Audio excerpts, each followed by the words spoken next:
The dangers of the animals out there. You walk into a herd of buffalo, you're in big trouble. You probably are going to be dead. We'll just follow you, what you're doing and what have you. So you guys carry on, we'll just keep you in the frame. Tonight's mission is about to begin, and tensions are high, with ruthless poachers likely lurking in the dark, and the recent news of a park worker mauled to death by a lion. Don't pressure it mustn't feel cornered. Because it's a little different. Don't let the laughter fool you. My nerves are kicking in. You don't know what's on the other side of that bush, man. First, I love the thing.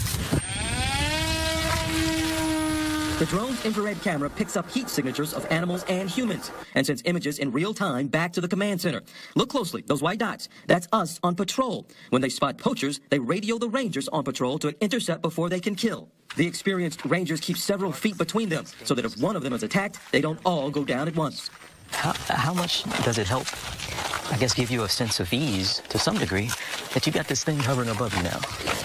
I think we're quite fortunate because we've got a drone above us, so the guys at the back can see us, and then we've got surveillance and so forth. No signs of poachers during this patrol. But in this vast territory, the drones and patrols can only cover so much ground. In the few days that we're here, 4 rhinos were killed. Many of the rhinos that survived these attacks are brought here to this nearby sanctuary. Hey, big fella. Oh, somebody messed you up.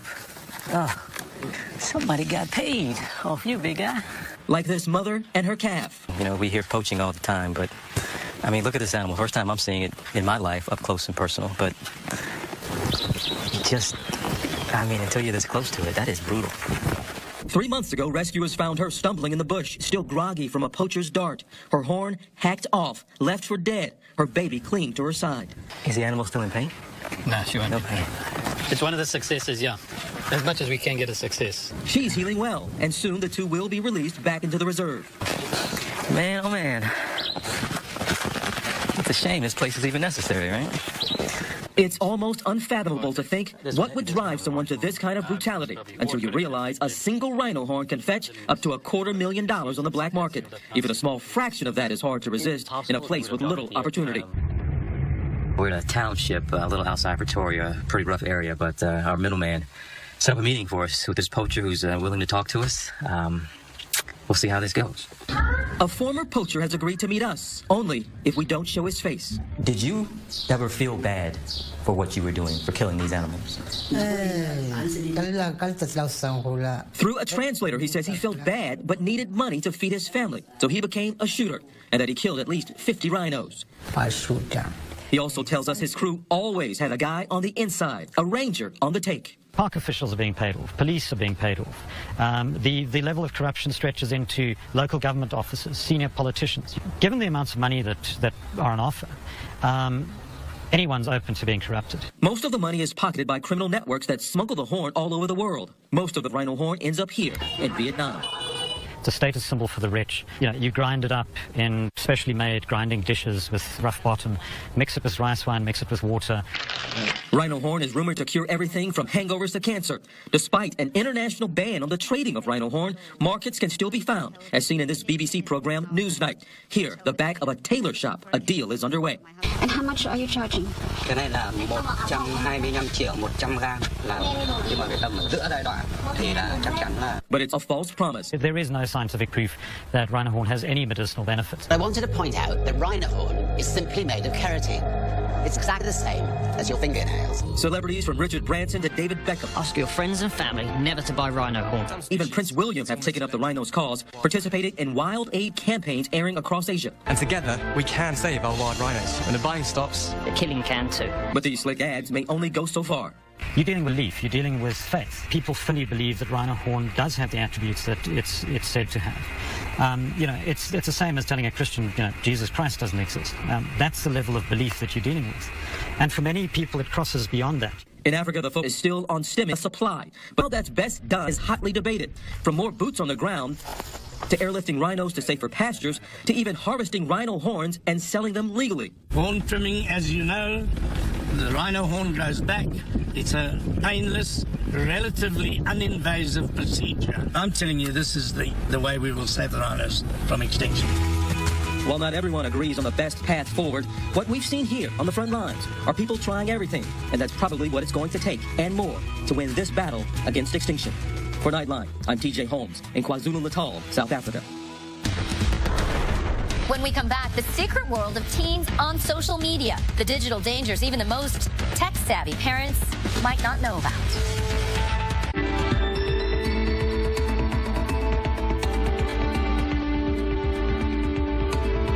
Parenting has never been easy, but it seems in the digital age, we have more blind spots to worry about. Tonight, Yahoo Global News anchor Katie Couric takes a look at a high-profile tragedy and gives us an inside glimpse at the secret world of teens and social media. Nicole was a very lovable person. Tammy Weeks was facing the unimaginable. Her 13-year-old daughter had been found dead. Nicole touched many people throughout her short life. Murder of a 13-year-old girl making national headlines. The search for answers is just beginning. The reaction to her murder has become part of the national conversation about girls and social media. Nicole had secretly been messaging with this Virginia Tech student, 18-year-old David Eisenhower, on the social media app Kik. According to investigators, they say that one night last month, Nicole snuck out of her parents' house to meet up with Eisenhower and never returned home. She was missing for 3 days until her body was discovered 80 miles away. A very preliminary determination of the cause of death is stabbing. Nicole's story has become a cautionary tale about the dangers of secret messaging apps and their anonymous users. I'm willing to say Kik is the devil for young children because it's like a free ability to text anything you want, and parents can't see the phone numbers that are coming in and out. Eisenhower and an alleged female accomplice are now accused of the kidnapping and murder of Nicole Lovell. Neither has entered a plea. Nicole's father and stepmother sat down with 2020. I just wish I would have been there for my daughter because she deserved me to be there and I wasn't. Nicole Lovell's family believes she turned to social media for acceptance after she was severely bullied in school. Yeah, she had a huge, boy crush kind of thing, but in the same sense, it was kind of innocent, because she was still a child, and all she wanted was just the attention. We reached out to the people who run Kik, and they told us, we have zero tolerance for any behavior that potentially affects the safety of our users. We offer blocking and reporting tools to allow users to flag unwanted content or contact. We're also reviewing all aspects of safety across the company. When this case surfaced, a lot of parents that I know said, have you heard of Kik? Yes, from every single girl that I've interviewed, because it's so much a part of their culture. But those secret apps are just part of the story. Nancy Jo Sales has been reporting on youth culture for more than a decade. In Sales' new book, American Girls, Social Media and the Secret Lives of Teenagers, she explores the dangers of coming of age in a world ruled by social media. Tell me about the role this is playing in the life of the average teenage girl in this country. One of the first conversations that I had with some girls in Los Angeles really set the tone for the whole book to me. She said, social media is destroying our lives.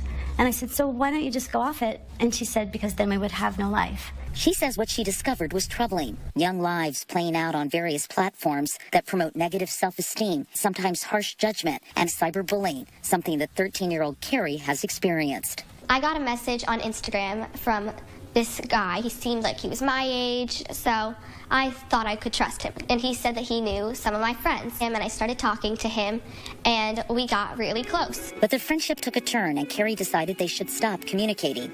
Soon after, she says, the boy and one of his friends began writing hurtful things. And they were saying these things like, you're ugly, and cursing me out when they've never even met me or know me at all. And it really scared me. Carrie's mom decided to do something about it. It had turned out that the person who was actually